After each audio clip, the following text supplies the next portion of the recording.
7 वर्ष की अवस्था में परमात्मा ने गोवर्धन जी को धारण किया और सबने जान लिया, यादव ने जान लिया श्री कृष्ण के महत्व को। सबने एकत्रित होकर के श्री कृष्ण का अभिषेक किया। एक बार की बात है, नंद बाबा ने एकादशी का व्रत किया। कौन सा व्रत? कल एकादशी है। हमारी कितनी माताएं बहनें कल एकादशी भूखी रही हैं? चलो एक जनी हाथ उठाई, बहुत बढ़िया, ठीक। कुछ जनी कहा थे महाराज पता नहीं रात भर में फैसला बदल जाए, बहुत बढ़िया। एकादशी कीजिए, कल निर्जला एकादशी है। निर्जला माने विदाउट वाटर, और माने पनियों ना पिएगा तो कुछ खाने नहीं, माने पानी भी नहीं पीना है। पर ध्यान रहे, यदि आपका शरीर उस योग्य नहीं है, आप किसी बीमारी से जूझ रहे हैं, और वैसे भी यदि आप बिना पानी फलाहार के नहीं रह पाते हैं, तो कोई जरूरी नहीं है देह को जलाओ। एकादशी का व्रत आप कीजिए। यदि फलाहार लेकर कर पाए तो फलाहार लेकर कीजिए, लेकिन एकादशी का व्रत कीजिए। हाँ, ये है कि निर्जला जो कर सके अच्छी बात है, ना कर पाए तो भी एकादशी का व्रत हर व्यक्ति को अपने जीवन में करना ही चाहिए, जिसके बहुत सारे वैज्ञानिक लाभ हैं। हमने कल भी आप सभी को निवेदन किया था। तो एकादशी का व्रत सब लोग करें, नियम से करें। एकादशी व्रत करें हमेशा, ताके तन नहीं रहे कलेसा, लेकिन नियम से करेंगे तो। यदि एकादशी करने के बाद भी आप परेशान हैं तो आपको उस पर अध्ययन करना चाहिए कि हमारे व्रत की विधि शायद गलत है। नंद बाबा ने एकादशी व्रत किया, रात के 12 बजे द्वादशी लगी तो नहाने चले गए। जल के देवता वरुण के सैनिकों ने पकड़ लिया नंद बाबा को, वरुण लोग लेकर चले गए। बाद में कन्हैया को पता चला तो ये वरुण लोग गए हैं, बाबा को छुड़ाया और वापस आ गए। वरुण ने बहुत स्तुति करी है, क्षमा मांगा भगवान, हम जानते नहीं थे कि आपके पिताजी हैं। महाराज तब तक समय आया, शरद पूर्णिमा की अर्धरात्रि। हमारे आपके देह में कितने प्राण हैं? 5 प्राण, अपान, उदान, समान, व्यान, 5 प्राण। बहुत बड़ी वैज्ञानिक बातें हैं महाराज। 5 प्राण हर व्यक्ति, हर प्राणी के अंदर होते ही महाराज, प्राण, अपान, समान, उदान और व्यान। श्रीमद् भागवत महापुराण के 10वें स्कंद के 29वें अध्याय से लेकर के 29, 30, 31, 32, 33, 29 से लेकर के 33वें अध्याय तक रास लीला का वर्णन है। जो भागवत का 5 प्राण कहा गया है, हमारे आपके जीवन में 5 प्राण का जितना महत्व है, भागवत जी में उतना ही रास लीला का महत्व है। आपने भागवत की कथा सुनी, रास लीला की कथा नहीं सुनी तो भागवत पूरी नहीं मानी गई महाराज। तो अब हम लोग रास लीला की ओर चलेंगे। पर मेरे भाई बहन, रास लीला का मतलब यह नहीं है कि कोई आवे और राधा कृष्ण का रूप धर के डांस करे, बस हो गई रास लीला। रसलीला की गहराई को हमको जाना है। रास रस शब्द से मिला है। रस, रास जीवात्मा से परमात्मा के विशुद्ध मिलन का नाम है महाराज रास। गोपी कौन? गो माने इंद्रिया, पी माने पीना। जो अपने इंद्रियों से कृष्ण रस का पान करें उसी का नाम तो गोपी है महाराज। तो आज रास लीला की बारी आई। रास लीला इसलिए नहीं की थी महाराज, श्री कृष्ण ने नाच और डांस नहीं किया था। श्री कृष्ण ने समाज को चरित्रवान बनाने के लिए रास लीला किया था। और ध्यान दीजिए, थोड़ी कड़वी बात है, कोई जंगल में भाग जाए लंगोटा बांध के, कहते मैं पक्का ब्रह्मचारी हूँ, वो पक्का ब्रह्मचारी नहीं है मेरे भाई बहन। पक्का ब्रह्मचारी वो है जो समाज में रहे, नर नारी के बीच में रहे और अपना आचरण ठीक रखे। सच्चा ब्रह्मचारी वो है। श्री कृष्ण इसी बात को समझाने के लिए रास लीला करते हैं। शरद पूर्णिमा की अर्धरात्रि को परमात्मा ने अपनी बांसुरी पर मधुर तान छेड़ी है महाराज, और जय से बांसुरी बजी। सारी गोपियां बेबल हो गई बांसुरी की तान को सुनकर के महाराज। जो जिस काम में लगी थी काम को छोड़ के लौट गई। किसी के पति ने कमरे में बंद कर दिया, नहीं जाने दिया, तो उनका शरीर पड़ा रह गया, प्राण ही निकल के चल पड़ा। अर्धरात्रि में सब जंगल में पहुंच गई। कन्हैया ने देखा उनके इर्द गिर्द सब गोपियां हैं, बांसुरी बजाना बंद कर दिया। श्री कृष्ण कहते हैं स्वागतम वो महाभागा, तुम्हारा यहाँ स्वागत है, लेकिन अपने आने का उद्देश्य तो बताओ, यहाँ क्यों आई हो? क्योंकि हर विवाहित नारी को अपने पति के आज्ञा के बिना कहीं भी नहीं जाना चाहिए। ध्यान दीजिए, आज्ञा जरूर लेनी चाहिए। कथा सुनने भी, कथा भागवत सुने जाओ तो भी पूछ के ही जाओ। नहीं तो बिना पूछे आओगी, और बुढ़ऊ रातिम जागेंगे, बूढ़ा को घर में नहीं देखेंगे तो जाओगी, 10 गाड़ी आप पे हो तो 2-4 पंडितों पाए जाए।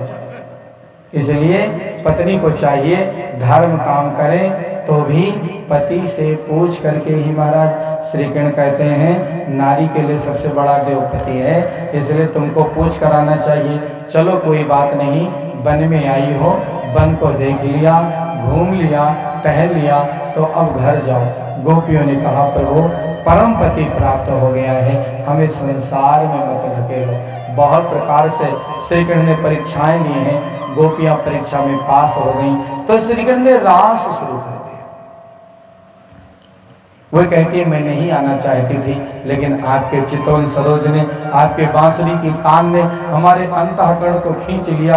मैं तो गई भरने को यमुना में पानी, भूल गई सुध बुध। महाराज क्यों? क्योंकि लूट के ले गया दिल जगर सामरा जादूगर। श्री कृष्ण के बंसरी में मानो उनका नाम पुकारा जा रहा हो, आकर्षित होकर सभी गोपियां पहुंच गई। महाराज तो गोपियों के साथ श्री कृष्ण ने रास शुरू किया है। ध्यान दीजिए, जब रास शुरू हुआ तो गोपियों को अभिमान हो गया। हिंदी साहित्य के 2 शब्द हैं, मान और अभिमान, लेकिन दोनों में बहुत थोड़ा सा फर्क है। महाराज अभिमान होता है अपने प्रति और मान होता है अपनों के प्रति। गोपियों को अभिमान हो गया, वाह आई एम वेरी ब्यूटीफुल। क्यों? मैं इतनी सुंदर कि त्रिलोकीनाथ हमारे साथ नाच रहे हैं, तीनों लोक का स्वामी नाच रहा है। भगवान समझ गए घमंड जग गया इसके मन में। राधा श्री राधा जी को मान हो गया। मान क्यों? वे सोचने लगी अच्छा कन्हैया तो कहता था राधा तुमको मैं सबसे अधिक मानता हूँ, लेकिन ये तो जो व्यवहार अन्य गोपियों के साथ हो मेरे साथ। राधा का मान और गोपियों का अभिमान नष्ट हो, इसलिए श्री कृष्ण राधा जी का हाथ पकड़ के उसी सभा में अंतर ध्यान हो गए।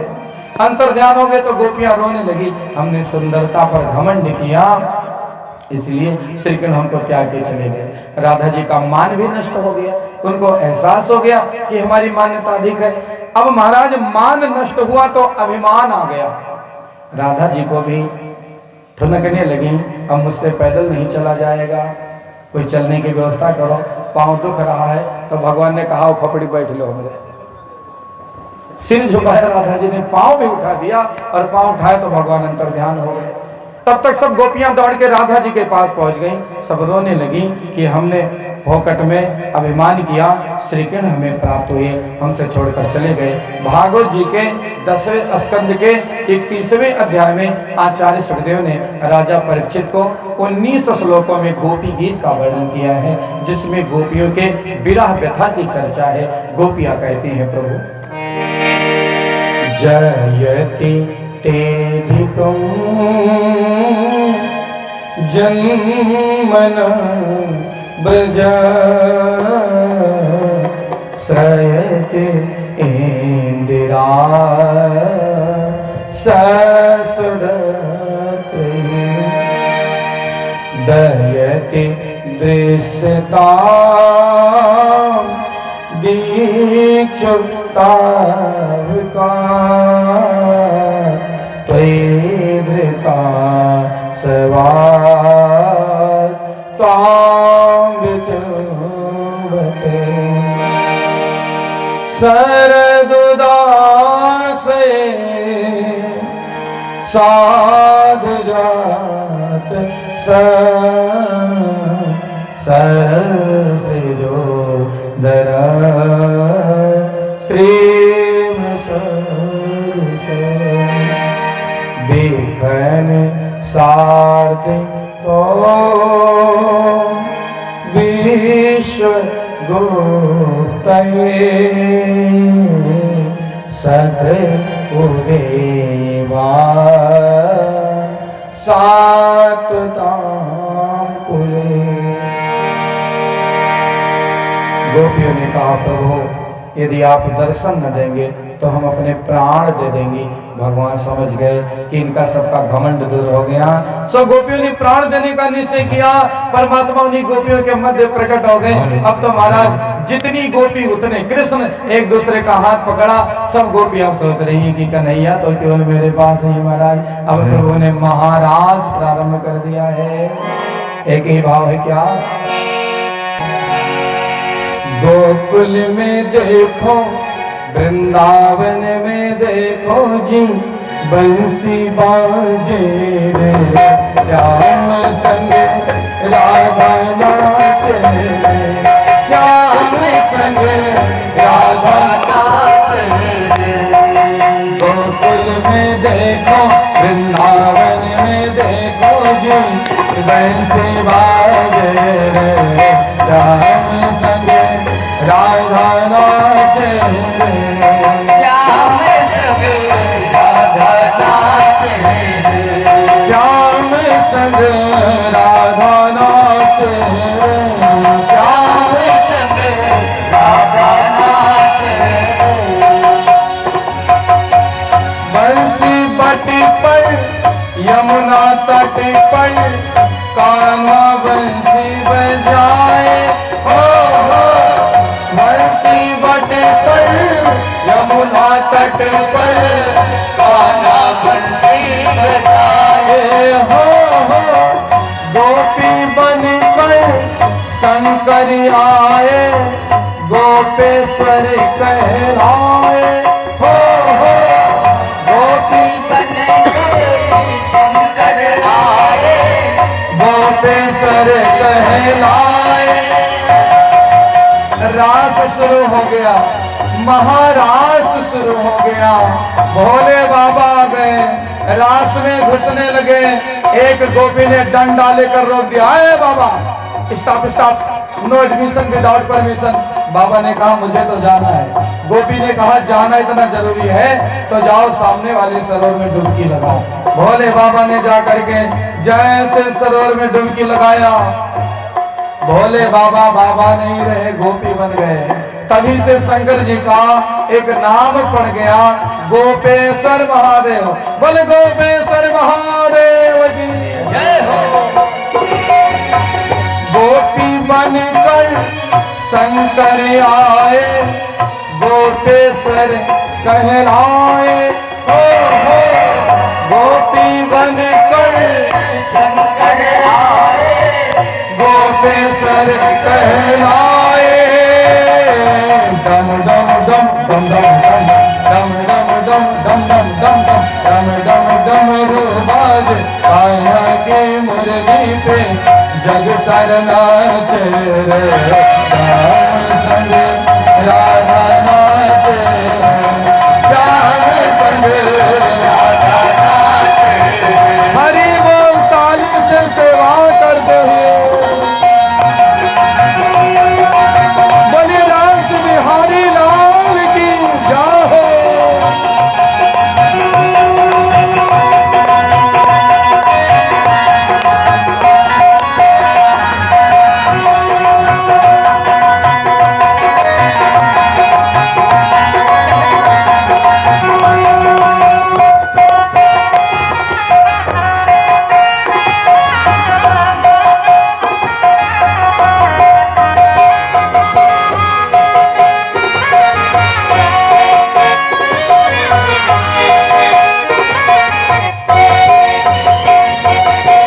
चंद्र किरण को श्याम सलोना, नैना है कजरारी हो, चंद्र किरण को श्याम सलोना, नैना है कजरारी हो, ठुमुक ठुमुक नाच गोपियन संग, जग के पालन हारी हो, ठुमुक ठुमुक नाच गोपियन संग, जग के पालन हारी। भाग्य बिहारी, भाग्य बिहारी संग राधा कुमारी भी रंग विराजे रे, श्याम संग राधा नाचे रे, श्याम संग राधा नाचे। गोकुल में देखो, वृंदावन में देखो जी, बंसी बाजे रे, श्याम संग राधा नाचे रे, श्याम संग राधा नाचे रे। राधा नाचे श्याम संग राधा नाचे श्याम संग राधा नाचे श्याम संग उठाइए दोनों हाथ निकले श्याम संग राधा नाचे गोकुल में देखो वृंदावन में देखो जी बंसी बाजे रे श्याम संग राधा नाचे श्याम संग राधा नाचे श्याम संग राधा नाचे बोले रास बिहारी लाल की जय हो। महाराज परमात्मा ने मधुबन में बहुत विधिवत रास लीला किया है, सभी गोपियों को आशीर्वाद दिया है। भाइयों बहनों, ये कोई नर नारी का नाच नहीं था।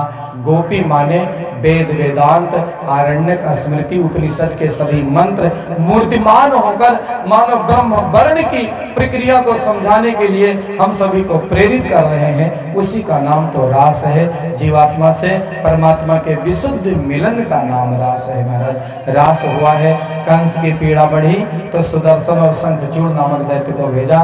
परमात्मा ने उनका खेल ही खेल में बंद कर दिया। बोलो श्री वृंदावन बिहारी लाल की जय। युगल गीत का वर्णन भागवत जी के अगले प्रसंग में आया है। अधिष्ठासुर नामक दैत्य आया है, उसका भी वध हुआ। एक दिन की बात है, नारद जी कंस के दरबार में। कंस से पूछा, भैया क्यों मुंह लटका लटका है? कंस ने कहा, महाराज हमें हर काली चीज से डर लगने लगी है। यदि दाल में जीरा का तड़का भी काला दिखता है तो हमें लगता है हमारा काल ही है। क्यों? क्योंकि मुझे विश्वास होने लगा है कि नंद के घर जो दोनों छोरे हैं वही हमारे काल हैं। नारद जी ने कहा, तो इसमें कौन चिंता है भैया?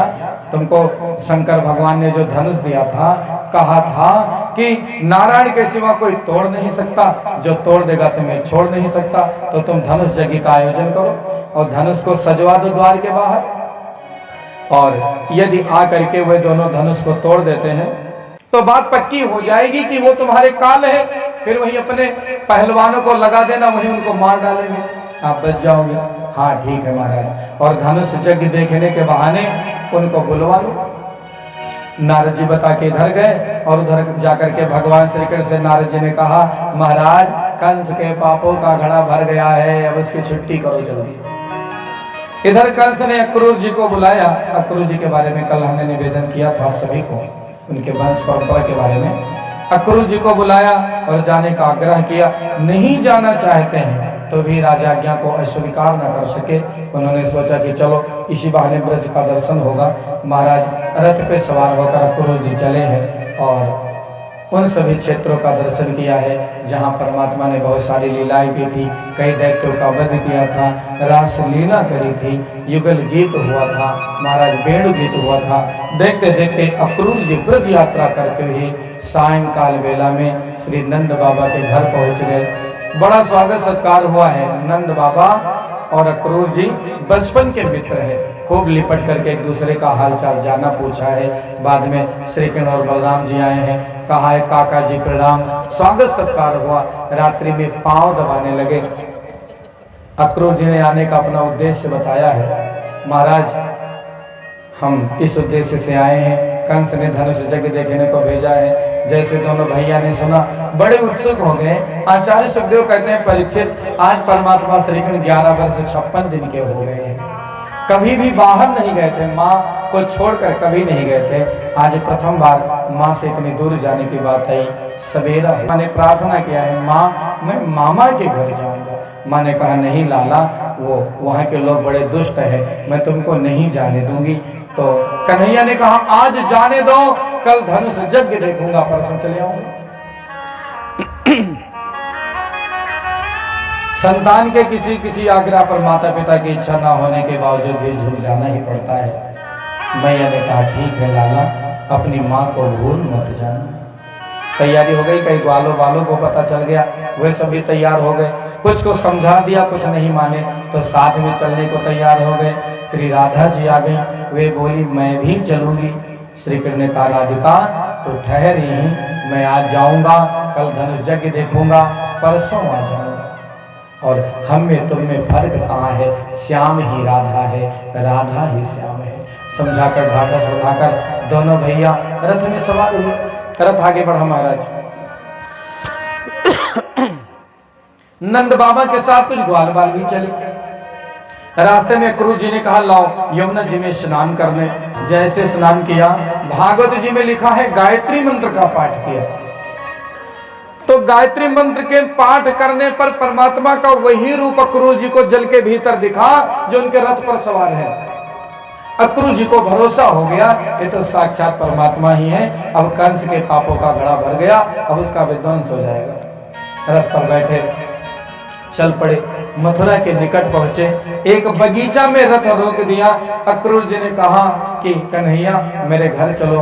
भगवान ने कहा काका जी ऐसा है जिस काम के लिए आए हैं उसको पहले निपटाने दो, तब आपके घर चलेंगे। बगीचा में सब ठहर गए। सवेरा हुआ, नंद बाबा को प्रणाम कर श्री कृष्ण ने अपने बाल सखाओं के साथ महाराज मथुरा में प्रवेश किया। भ्रमण करने लगे। मथुरा की नारियों ने देखा, मंत्रमुग्ध हो गईं, झरोखों से झांक रही हैं जो नई बहुएं हैं। जो बुजुर्ग हैं वो बाहर आके देख रहे हैं, कोई छत से देख रहे हैं। महाराज करे अरे देखो इसने तो बहुत बाल्यकाल में पूतना को मारो, सक्टासुर संहारो, ऐसे अघासुर को मारो, बकासुर को मारो। जिसकी जैसी भावना महाराज, जाकी रही भावना जैसी प्रभु मूरत देखी तिन तैसी सब निहार रहे हैं। धाये धाम काम सब त्यागे, मनोरंग के निधि लूटन लागे। मानो लोगों को कैसी निधियां प्राप्त हो गई हैं। सुंदरता निहारने को सब घर से बाहर निकल पड़ी है। देखते देखते नगर को देखते देखते अपने मित्र मंडली के साथ परमात्मा एक सरोवर के पास पहुंचे जहां धोबी लोग कपड़ा धो रहे थे। कहा मामा ये कपड़े हमको दे दो। धोबी ने कपड़ा नहीं दिया, गरियाना शुरू कर दिया, उटपटांग गालियां देने लगे महाराज। तो मामा क्यों? क्योंकि मामा के गांव में मामा, मामा के गांव से मामे मामा। सो बलराम जी के इशारे पर उस रजक का उद्धार कर दिया है। कुछ लोग कहते हैं कि वो धोबी था जिसने सीता जी को वनवास करा दिया था। पर भाइयों बहनों हमारे शास्त्रों में गड़बड़ झाला हुआ है। हमको आपको दिग्भ्रमित करने के लिए यहाँ चूंकि बहुत विद्वान लोग बैठे हैं, उनको मेरी प्रार्थना है कि विचार कीजिए कि जो आदमी अपनी पत्नी के लिए समुद्र पर पुल बांध सकता है वो किसी के कहने पर क्या घर से उसको निकाल सकता है? बोलिए, केवल सामान्य खोपड़ी से विचार करो कि जिस आदमी ने अपनी पत्नी के लिए समुद्र पर पुल बांध दिया हो तो क्या दूसरे के लांछन लगाने पर वो अपनी पत्नी को घर से निकाल देगा बाहर? नहीं, कभी नहीं। हाँ, सीता जी सीता द्वार में आई थी, उसके पीछे बहुत सारे कारण हैं। वाल्मीकि रामायण का हमने खुद अध्ययन किया, उसमें वर्णन है कि जब राम जी वन से लौट कर आए, सीता जी को गर्भधारण था। सीता जी ने राम जी से कहा कि प्रभु वैभव पाकर व्यक्ति प्रमादी हो जाता है। आपके माता पिता बहुत संस्कारी रहे, आपका लालन पालन गुरुकुल में हुआ, यदि हमारी संतान राजघराने में पलेगी तो आलसी हो जाएगी। तो राम जी ने ऐसी लीला रची थी कि चिंता मत करो, हमारे बच्चों की भी परवरिश ठीक जगह होगी। ऐसी लीला बनाई गई थी कि सीता जी को श्री महर्षि वाल्मीकि जी के आश्रम में जाकर के अपने पुत्र में संस्कार जगाने के लिए रहना पड़ा। रही बात सीता को धरती में समाने की, तो लक्ष्मी का न जन्म होता है न मृत्यु होती है, इसलिए जमीन से प्रकट हुई थी, जमीन में समा गई। ऐसे रुक्मिणी का हुआ था जिसकी चर्चा हम आगे करेंगे। समय अल्प है, बातें बहुत हैं, इसलिए हम अपने प्रसंग की ओर रहेंगे। मैं प्रार्थना कर रहा था कि रजक उद्धार करके कपड़ों को उल्टा सीधा पहन लिया है।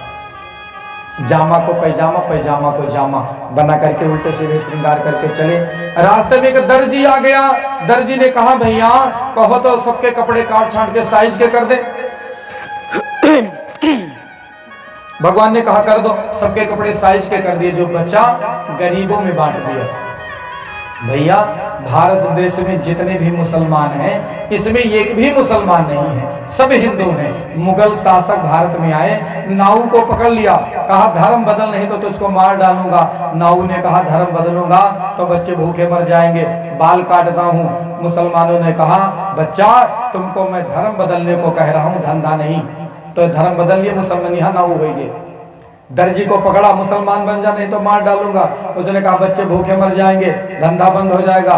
कहा कि धंधा नहीं बंद करना है धर्म, तो धर्म बदल के मुसलमान हो गए, दर्जी मुसलमान यहाँ हो गए। ऐसे जितने हिंदू में सब मुसलमान में हैं और सब हिंदू हैं। जबरदस्ती कभी बदले गए थे 4 से 10 पीढ़ी पहले, और आज वो अपने आप को मुसलमान मान बैठे महाराज। दर्जी मिला है श्री कृष्ण को, उसने कहा कपड़े काट छांट कर सिर ठीक कर दो। भगवान ने कहा कर दो, सबके कपड़े साइज के कर दिए। जिनका महाराज जो कपड़ा बचा वो गरीबों में बांट दिया। आगे बढ़े तो एक माली मिला है जिसका नाम सुदामा है, बहुत सुंदर माला बनाता है। श्री कृष्ण के गले में हार पहनाया। श्री कृष्ण प्रसन्न हो गए, पीठ ठोका कि जाओ बच्चा, इन सुंदर हारों के बदले शांति का मिले उपहार तुम्हें। मुस्कुराते रहो सदा तुम, नौ सुमन सा सुगंधित रहो, तुम आशीर्वाद दिया। आगे बढ़े, कंस के राज्य में एक महिला रहती थी जिसका नाम था शैलेंद्री। ब्रह्मा जी की फैक्ट्री में जितना खराब पार्ट था उसी को जोड़ के उसकी रचना करी थी, इसलिए वो सुंदर नहीं थी, लोग कुब्जा कहते थे। 3 जगह से टेढ़ी थी, इसलिए त्रिवक्रा कहते थे। लेकिन काम बड़ा सुंदर था। मेरे भाई बहन, इस चक्कर में मत पड़ जाना कि जिसका चेहरा बड़ा सुंदर है चरित्र भी सुंदर होगा, कोई गारंटी नहीं है। और जिसका चेहरा सुंदर नहीं है उसका चरित्र सुंदर नहीं होगा, कोई गारंटी नहीं है। क्योंकि चित्र का सुंदर होना चरित्र को नहीं प्रदर्शित कर सकता है। चरित्र एक अलग विषय है, कैरेक्टर इज इनसाइड मैटर, वो तो इनसाइड मैटर है महाराज, आदमी को बाद में पता चलता है कैरेक्टर के बारे में। तो वो देखने में तो लगती थी कि वो किसी काम की नहीं है, लेकिन चंदन इतना अच्छा घिसती थी केसर का कि उसी का घिसा चंदन कंस अपने माथे पर लगाता था महाराज। तो श्री कृष्ण ने कहा, ऐ सुंदरी कहाँ जा रही हो? उसको लगा मेरा अपमान कर रहे हैं। कहा कभी ने सुंदरी किसी ने नहीं कहा, तुमने क्यों कहा? कहा मुझको चंदन नहीं लगाओगे? प्रभु के स्वरूप को पहचान गई, क्या बढ़िया थापक थौवा चंदन लगाया है, मस्तक शीतल हो गया। बलराम जी ने इशारा किया, श्री कृष्ण ने अपना बायां चरण उसके पांव पर रखा, दाहिना हाथ टुड्डी में लगाया और बाएं हाथ को कमर में लगा के तनी करके झटका दिया। स्पर्श मात्र से वह कुब्जा नहीं रही, परम सुंदरी बन गई। उसके सारे बेकार के जो स्वरूप थे सब खत्म हो गए। आभा, सुंदरता, तेज बढ़ गया उसका। हाथ जोड़ा है, प्रभु जिस दया भाव से इस कुबरी का कल्याण किया है, इसके परिवार को दर्शन दे दो। भगवान ने कहा देखो अभी मैं मामा जी को ठिकाने लगाने आया हूँ, उनको लगा दूं फिर आपके घर आऊंगा। बोलो वृंदावन बिहारी लाल की। ये मन बड़ा चंचल है, पूजन में नहीं लगता, इसलिए अलसावना। अभी बहुत मुख्य कार्यक्रम बाकी है। बंधुओं बहनों, मैं निवेदन कर रहा था, चंदन मन्नन लगा के बढ़े आगे और पहुंच गए कहाँ? कंस के द्वार पर। कंस ने अपने द्वार पर धनुष रखवाया था। श्री कृष्ण ने जैसे ही धनुष को हाथ लगाया, प्रत्यंचा चढ़ाया, धनुष बीच से कंस को सूचना मिल गई कि धनुष तो टूट गया। कंस समझ गया तब तो यही हमारा काल है। तो क्या किया था, दरवाजे पर एक हाथी को लगा दिया था महावत के साथ। उस हाथी में 10,000 हाथियों का बल था, कुबले अपीड हाथी। आपके पास चाहे जितना धन होगा, चाहे जितना बल होगा, यदि आप अधर्म के पोषक और सहायक बनोगे तो वही दुर्गति होगी जो धर्मी की होती है। बहुत बल था तो क्या, कंस जैसे दुराचारी का सहयोगी बना तो उसको बोले पेड़ हाथी को मरना पड़ा। दोनों भैया ने, एक ने सूंड पकड़ी, एक ने पूंछ खूब खिलाया, आगे पीछे नचाया और शरीर पर गिरा, धम से प्राणांत हो गया। उसके बाहर के दोनों दांतों को तोड़ा है और एक एक दांत तोड़ के एक भैया ने कांधे पर रखा। प्रवेश किया महल में। मल्ल युद्ध, बड़े बड़े पहलवान, सल तोसल कूट मुष्टिक चारूढ़ सब लड़ाई करने को आगे। श्री कृष्ण ने कहा भैया अपनी उम्र देखो, हम तो इतने छोटे आप इतने बड़े। उसने कहा युद्ध में और ज्ञान में उम्र नहीं देखी जाती, आओ। जबरदस्ती पकड़ के छेड़छाड़ करने लगा। मल्ल युद्ध हुआ। 2 पहलवानों को बलराम जी ने और 3 को श्री कृष्ण जी ने वहीं नष्ट कर दिया, प्राणांत हो गया। कंस के महल में 7 दरवाजे हैं, 7 दरवाजों को बंद करके अंदर घुस गया, अपने सिंहासन पर बैठा। श्री कृष्ण ने सूक्ष्म रूप धारण किया, 7 को क्रॉस कर गए, पहुंच गए कहां? जहां कंस था, और झपट के कंस को पकड़ लिया। जब सिर पे देखा काल खड़ा तो कंसासुर तत्काल उठा। जी ने कहा निकल भागो, लेकिन तलवार निकाल। भगवान ने झपटा और उसकी चोटिया पकड़ी, घुमाना शुरू कर दिया। Swinging high, swinging low, swinging left and right, घुमाते घुमाते ही उसका प्राण निकल गया महाराज। आखिर को घनश्याम ने झटका चोटी थाम प्राण घोट कर कंस को पहुंचाया सुरधाम। बोल वृंदावन बिहारी लाल की। जमीन पर धाम से पटका, प्राणांत हो गया। कंस के 8 छोटे भाई दौड़े, बलराम जी ने उनको ठिकाने लगा दिया। महाराज बोलो वृंदावन बिहारी लाल की जय। फिर जाकर के अपने माता पिता को कैद से मुक्त कराया है। श्री कृष्ण कहते हैं मैं कितना अभागा बेटा हूँ, पुत्र को चाहिए वो जब से होश संभाले तब से अपने माता पिता की सेवा करे, उनके मर्जी के खिलाफ कोई काम न करे, और पुत्र के होते हुए माता पिता को दुख सहना पड़े तो ऐसे पुत्र को लानत है। श्री कृष्ण कहते हैं मैं कितना अभागा बेटा हूँ कि 11 वर्ष 56 दिन का हो गया हूँ, अब तक हमारे माता पिता को जेल की यातनाएं सहनी पड़ी। कारागार से मुक्त कराया। कंस ने अपने बाप को बंद कर रखा था, महाराज उग्रसेन जो श्री कृष्ण के नाना हैं उनको कारागार से श्री कृष्ण ने मुक्त कराया। नाना को राजगद्दी मिली, अपने माता पिता के साथ घर चले आए। साथ में जो ग्वाल बाल आए थे बगीचे में ठहरे थे, श्री कृष्ण ने जाकर के सबको हाथ जोड़ा, कहा भैया जाकर के जसोदा मैया से कहना अब मैं अपने माता पिता के पास रहूंगा। चले यादव सब चले गए, वो यहीं आकर रहने लगे। हर माता पिता की जिम्मेदारी है समय से अपने बच्चों का संस्कार कराएं। तो श्री कृष्ण और बलराम का महाराज वसुदेव जी ने यज्ञोपवीत संस्कार कराया है। जनेऊ जन्मनः जायते शूद्र संस्कारात द्विजुच्यते। ब्राह्मण के घर में पैदा हो गए हो तो ब्राह्मण नहीं हो जब तक जनेऊ ना हो जाए। जनेऊ होता है तब व्यक्ति का कहते हैं कि द्विजात संस्कार हुआ। 2 बार जन्म होता है, एक माता पिता के संयोग से और दोबारा जब जनेऊ होता है। इसलिए जिस ब्राह्मण के कांधे पर 96 चावा का जनेऊ है उसका भूत प्रेत बेताल कुछ बिगाड़ ही नहीं पाएंगे महाराज। कुछ आपको दुआ बहुत टटका करने की जरूरत नहीं है, शुद्ध जनेऊ होना चाहिए और फूफा का जो कान में मंत्र मिला था वो जपना चाहिए। लेकिन कितने आलसी प्रमादी हम हो गए हैं, माता पिता अपने संतान के जनेऊ में लाखों रुपया बर्बाद करते हैं और वह भैया जनेऊ उतार खूंटी टांग देते हैं, मानो खूंटी जनेऊ भा रहा। फिर कहते पंडित जी जीवन बड़ी परेशानी है, कोनो उपाय बताओ। क्या उपाय बताएं? तुमने पहले नियम का पालन किया होता, जनेऊ पहना होता, गायत्री मंत्र जपा होता। और मैं व्यासपीठ से बहुत विश्वास पूर्वक कहता हूँ कि जो ब्राह्मण जनेऊ पहनेगा, गायत्री मंत्र जपेगा, उसके सामने कोई समस्याएं आ ही नहीं सकती। यदि आएंगी तो उसका रास्ता भी निकलेगा महाराज। यदि आप में से कोई ऐसे हैं जिन्होंने जनेऊ पहन के उतार दिया, उनको मेरी प्रार्थना है कि फिर से सुधार करो, सवेरे आओ हम यही शुद्धिकरण करा देंगे। जनेऊ पहनिए, महत्व जानिए और जीवन को अच्छा बनाइए। खपड़ी पटकने से अलग अच्छा है, अपनी परंपरा का पालन करो, अपने जीवन को दिव्य और भव्य बनाओ। बताइए यहाँ कितने हमारे यज्ञोपवीत धारी भाई हैं जनेऊ वाले, बहुत बढ़िया। यज्ञोपवीत उतारी जगह होगा है, उतार देंगे उतारी वाले है। बोलो वृंदावन बिहारी लाल की जय। इसलिए जनेऊ पहिरो, फूफा मंत्र दिना तो याद है, फूफे खबरें ना याद है, हमें क्या याद है। तो मंत्र और यज्ञोपवीत हुआ है। फिर पढ़ने भेज दिया, कहाँ भेजा महाराज? मध्य प्रदेश में जो जगह है, मध्य प्रदेश में प्राचीन काल में जो आज उज्जैन है, इसका प्राचीन काल में अवंतिकापुर नाम था। अवंतिकापुर दोनों भैया पढ़ने गए हैं और केवल किताबी ज्ञान नहीं पढ़ा महाराज, व्यावहारिक ज्ञान पढ़ा। केवल पुस्तक में पारंगत हो जाना ही ज्ञान नहीं है। एक बहन जी मिली, हमको कहने लगी पंडित जी हमारा लड़का ना हिंदी बोल पाता है और ना लिख पाता है। तो हमने उनसे तो नहीं कहा, अपने मन में कहा कि तुमको चुल्लू भर पानी में डूब मरना चाहिए। भारत देश में रहने वाले व्यक्ति का लड़का हिंदी न बोल पावे न पढ़ पावे तो वैसे लोग चुल्लू भर पानी में डूब मरे, उनके महतारी बाप और उनके पूत।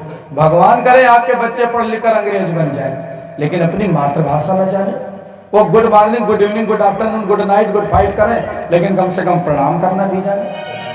इसी भाषा का विरोध नहीं है, आपके बच्चे इंटरनेशनल लैंग्वेज के अच्छे जानकार हों, इसका विरोध नहीं है, पर इसका मतलब ये नहीं है कि अपनी परंपरा को न जाने। और यही हो रहा है महाराज, विदेशी कम तेजी से होता चला जा रहा है। तो बच्चों में संस्कार डालिए, हमें बड़ी प्रसन्नता है। हम सभी के मध्य मैं उनको महान विभूति ही कहूँ, श्रीमान त्रिलोकीनाथ जी मास्टर साहब हैं।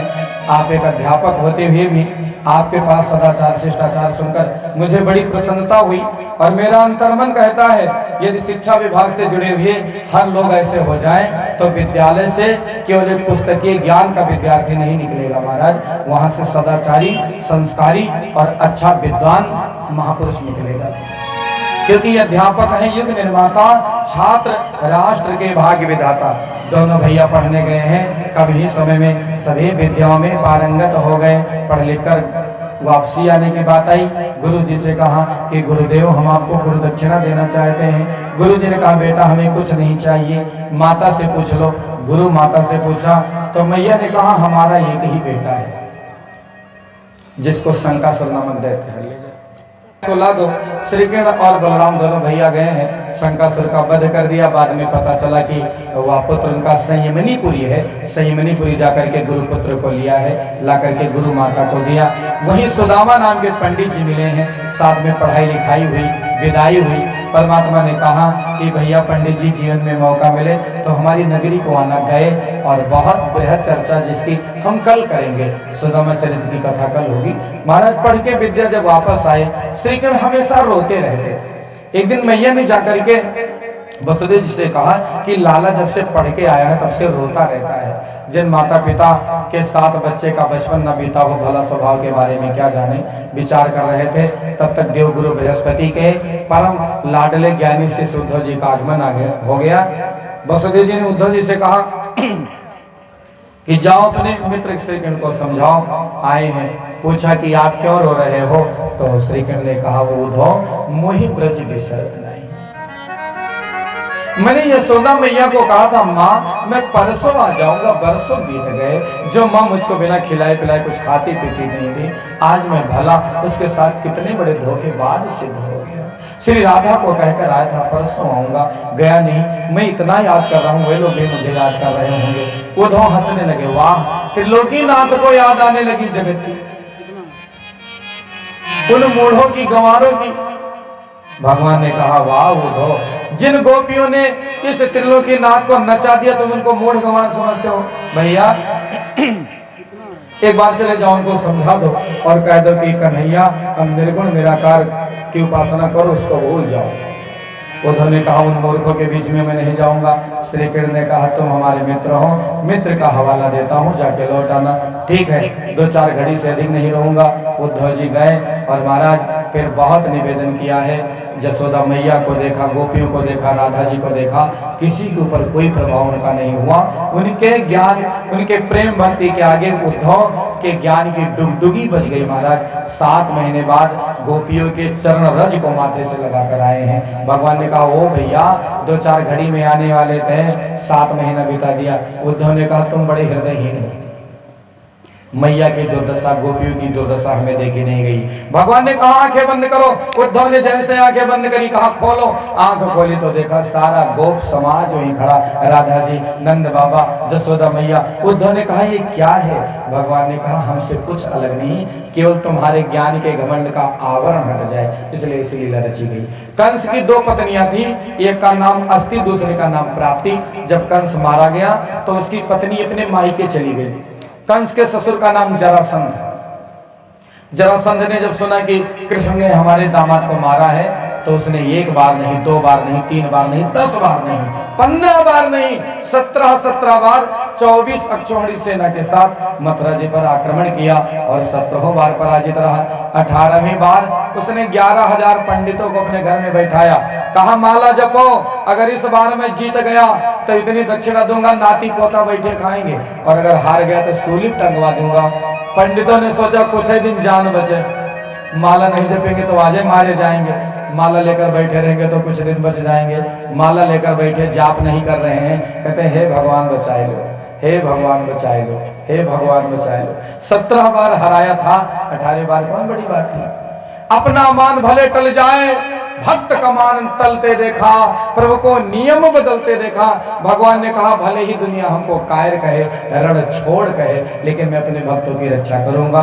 जरासंध ने जैसे मथुरा पर आक्रमण किया, श्री कृष्ण भगवान युद्ध क्षेत्र छोड़कर भाग पड़े। जरासंध चिल्लाया आए रण छोड़ कहां जा रहा है?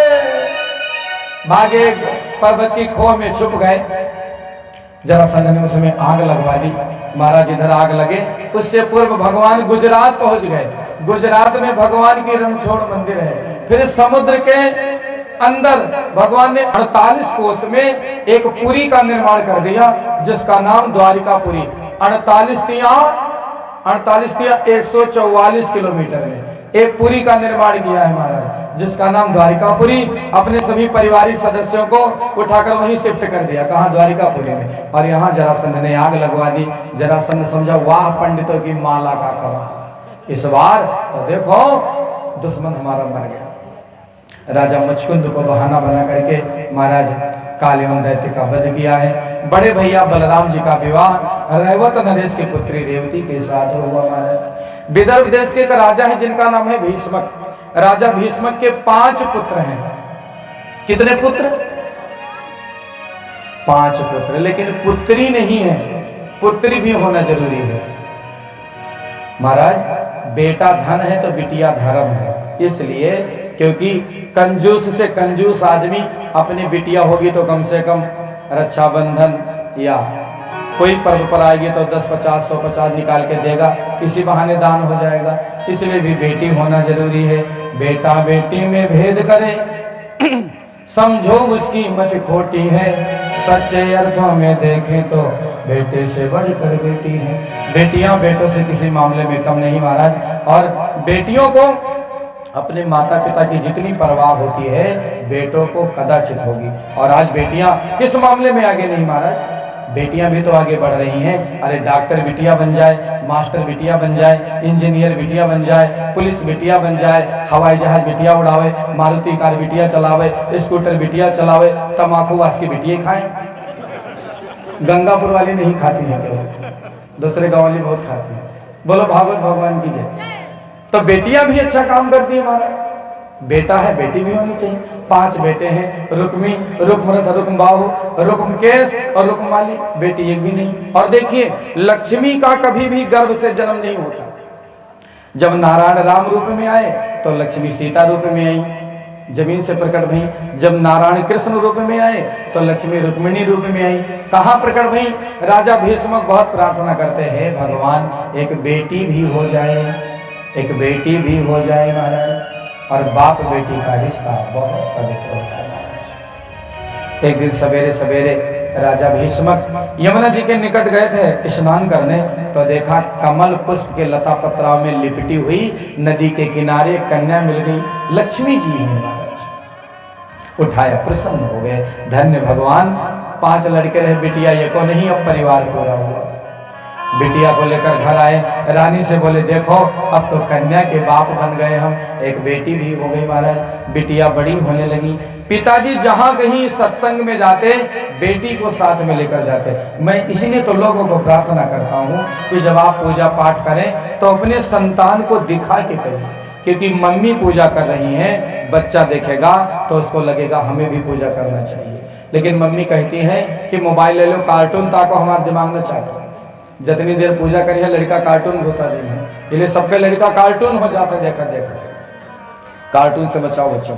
बंधु पूजा पाठ दिखा के करिए। राजा जब कहीं सत्संग में जाते बेटी को साथ में ले जाते। श्रीकृष्ण का गुणानुवाद नारद जी के मुंह से सुन करके रुक्मिणी ने बचपन में ही श्रीकृष्ण को अपना पति मान लिया था। बोलो वृंदावन बिहारी लाल की जय। और भारत की नारी महाराज एक बार पति का वर्ण करती है और उसी के साथ जीवन का गुजारा करती है। इसलिए भारत के नारी को देवी कहा गया महाराज। पति बना लिया, लेकिन भाई ने एक नशेड़ी के साथ विवाह तय कर दिया।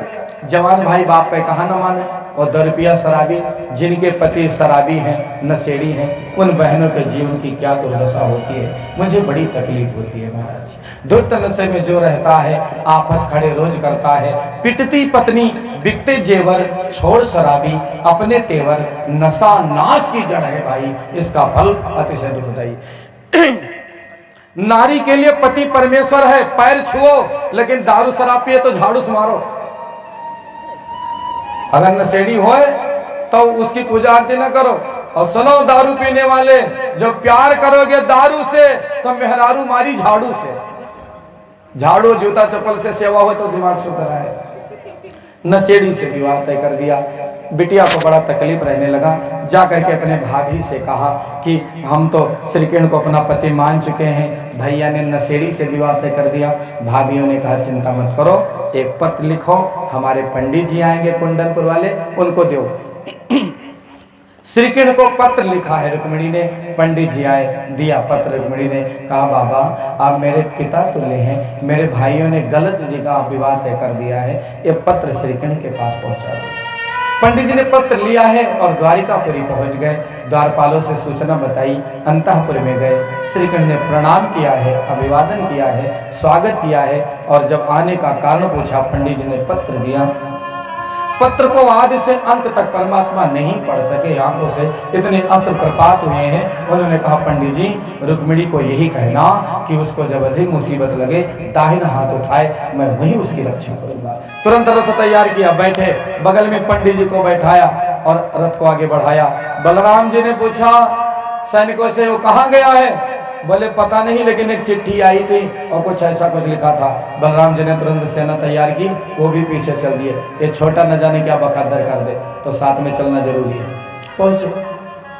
उधर परंपरा है कि बिटिया का विवाह होता है, उससे पहले गौरी पूजन होता है महाराज। तो देवी रुक्मिणी अपने सहेलियों के साथ गौरी माता का पूजन करने चलते हैं। बोले रुक्मिणी मैया की जय। कात्यायनी महामाये महायोगिन धीश्वरी नंद गोप सुतम देहि पतिम में कुलते नमः।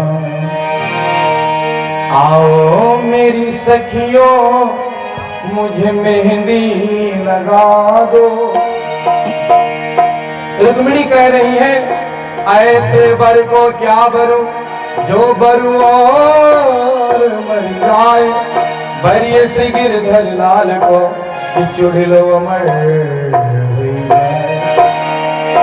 आओ मेरी सखियों मुझे मेहंदी लगा दो, मेहंदी लगा दो मुझे सुंदर सजा दो, मेहंदी लगा दो मुझे सुंदर सजा दो, मुझे श्याम सुंदर की दुल्हन बना दो, मुझे श्याम सुंदर की दुल्हन बना दो, मुझे श्याम सुंदर की दुल्हन बना दो, मुझे श्याम सुंदर की दुल्हन बना दो। आओ मेरी सखियों मुझे मेहंदी लगा दो, आओ मेरी सखियों मुझे मेहंदी लगा दो, मेहंदी लगा दो मुझे सुंदर सजा दो, मेहंदी लगा दो मुझे सुंदर सजा दो, मुझे श्याम सुंदर की दुल्हन बना दो, मुझे श्याम सुंदर की दुल्हन बना दो, मुझे श्याम सुंदर की दुल्हन बना दो, मुझे श्याम सुंदर की दुल्हन बना दो।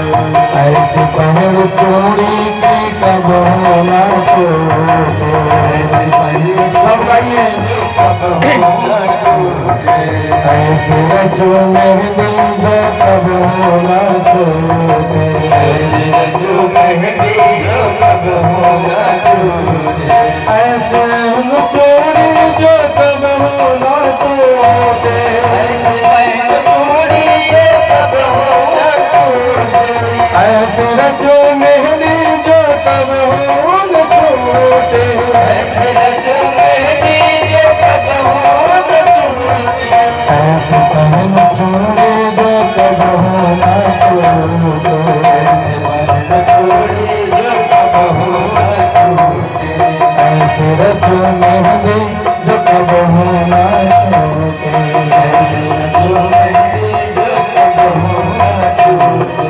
अटल सुहागे की बिंदिया लगा दो, अटल सुहागे की बिंदिया लगा दो, अटल सुहागे की बिंदिया लगा दो, अटल सुहागे की बिंदिया लगा दो, मुझे श्याम सुंदर की दुल्हन बना दो, मुझे श्याम सुंदर की दुल्हन बना दो।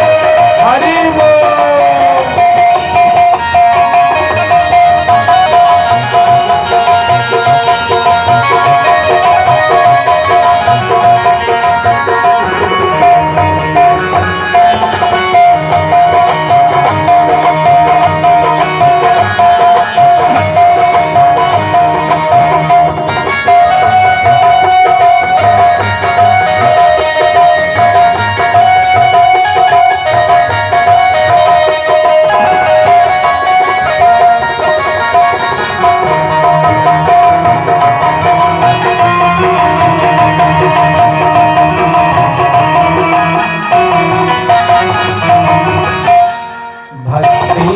सुरमा मैं आखिर लगाऊंगी, भक्ति का सुरमा मैं आखिर लगाऊंगी, दुनिया से नाता तोड़ प्रभु की हो जाऊंगी, दुनिया से नाता तोड़ प्रभु की हो जाऊंगी, भक्ति का सुरमा मैं आखिर लगाऊंगी, भक्ति का सुरमा मैं आखिर लगाऊंगी, दुनिया से नाता तोड़ प्रभु की हो जाऊंगी, दुनिया से नाता तोड़ प्रभु की हो जाऊंगी, भक्ति का सुरमा मैं आखिर लगाऊंगी, भक्ति का सुरमा मैं आखिर लगाऊंगी, दुनिया से नाता तोड़ प्रभु की हो जाऊंगी, दुनिया से नाता तोड़ प्रभु की हो जाऊंगी, सदगुरु को बुला के कोई फेर तो लगवा दो, सदगुरु बुला के कोई फेर लगवा दो, सदगुरु को बुला के कोई फेरे तो लगवा दो, सदगुरु को बुला के कोई फेर लगवा दो, मुझे श्याम सुंदर के दुल्हन बना दो, श्याम सुंदर की दुल्हन बना दो, हरि बोल।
घुंघरों में उतर जाऊंगी, बांध के घुंघरू मैं उनको दिखाऊंगी, लेके एक तारा मैं श्याम श्याम गाऊंगी, एक तारा मैं श्याम श्याम गाऊंगी, बांध के घुंघरू में उतर जाऊंगी, बांध के घुंघरू मैं उनको दिखाऊंगी, लेके एक तारा मैं श्याम श्याम गाऊंगी, एक तारा मैं श्याम श्याम गाऊंगी, बांध के घुंघरू में उतर जाऊंगी, बांध के घुंघरू मैं उनको दिखाऊंगी, लेके एक तारा मैं श्याम श्याम गाऊंगी, एक तारा मैं श्याम श्याम गाऊंगी, सखियों को बुला के कोई डोल तो सजवा दो, सखियों को बुला के कोई ढोलक सजवा दो, डोल तो सजवा दो, कोई मंडप तो सजवा दो, ढोलक सजवा दो, कोई मंडप सजवा दो, मुझे श्याम सुंदर के दुल्हन मुझे श्याम सुंदर की दुल्हन बना दो, आओ मेरे सखियों मुझे मेहंदी लगा दो, मेरी सखी मुझे मेहंदी लगा दो, मेहंदी लगा दो, मुझे सुंदर सजा दो, मेहंदी लगा दो, मुझे सुंदर सजा दो, मुझे श्याम सुंदर के दुल्हन बना दो, मुझे श्याम सुंदर के दुल्हन मुझे श्याम सुंदर की दुल्हन बना दो, मुझे श्याम सुंदर की दुल्हन बना दो, ऐसे मर को क्या मरूं, जो मरूं मर जाए, मरिए श्री गिरधर लाल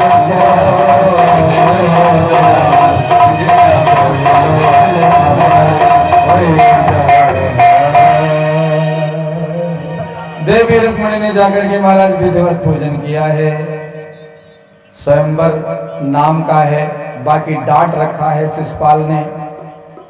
महाराज और रुक्मिणी का भाई है, दोनों ने ऐसी व्यवस्था बनाई, रुक्मिणी से विवाह तय किया है शिशुपाल का। किसने? रुक्मिणी के भाई ने।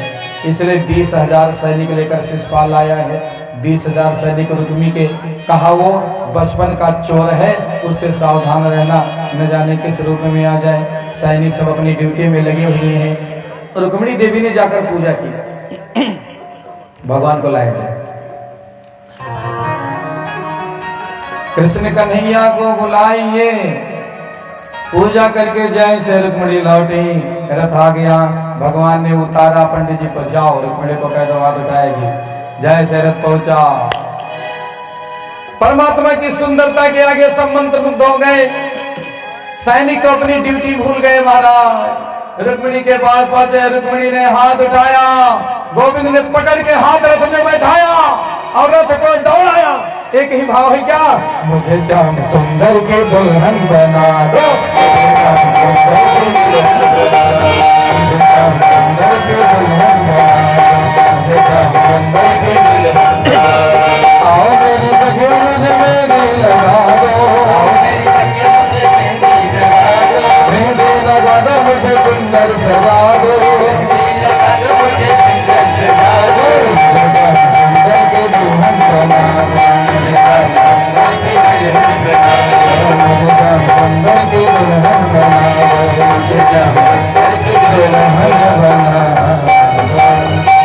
रथ को भगाया। अब सैनिक चिल्लाए, ले गए ले गए ले गए। उनके अधिकारी ने कहा तुम मरते थे, तुम्हारी ड्यूटी लगाई थी। अब उसी भीड़ में कुछ लोगों ने मजा लिया।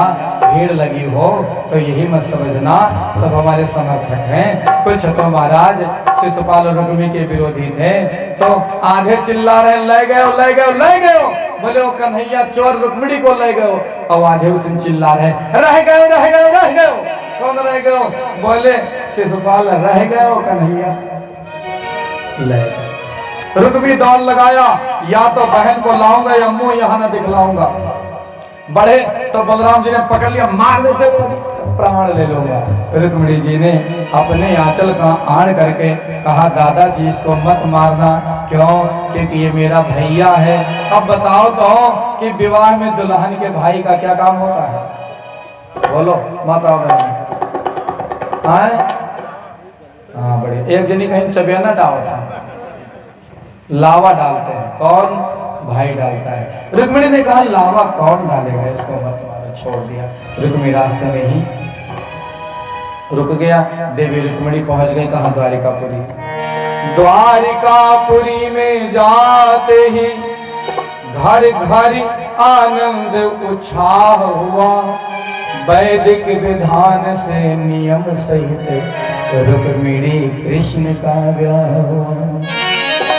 वैदिक विधान से नियम सहित रुक्मिणी कृष्ण का ब्याह हुआ। बोली कृष्ण कन्हैया लाल की जय। लागे दूल्हा तू दिलदार सामने, लागे दूल्हा तू दिलदार सामने, तेरा किसने किया सिंगार सामने, तेरा किसने किया सिंगार सामने, तेरा किसने किया सिंगार सामने, तेरा किसने किया सिंगार सामने।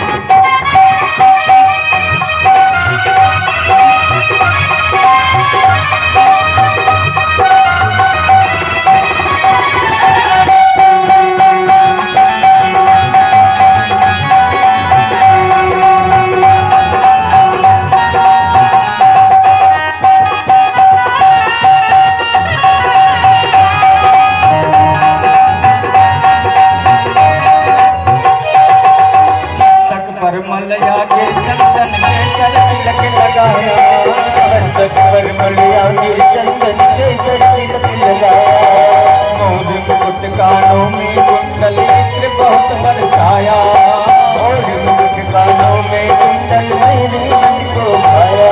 क्यों महकता रहे दरबार सामने, क्यों महकता रहे दरबार सामने, क्यों महकता रहे दरबार सामने, क्यों महकता रहे दरबार सामने, तेरा किसने किया सिंगार सामने, तेरा किसने किया सिंगार सामने। परमात्मा श्री कृष्ण का देवी रुक्मिणी से वैदिक विधि विधान से विवाह हो गया। विवाह दो आत्माओं का पवित्र बंधन विवाह कहलाता है महाराज। विवाह होने के बाद पति पत्नी के देह तो दो होते हैं, लेकिन प्राण दोनों का एक हो जाता है विवाह प्यारा बंधन, गुड्डे गुड़ियों का खेल नहीं, धन दान दहेज प्रदर्शन से है इसका कोई मेल नहीं। तो विवाहों में प्रदर्शन और दहेज बहुत तेजी से घुसा चला आ रहा है।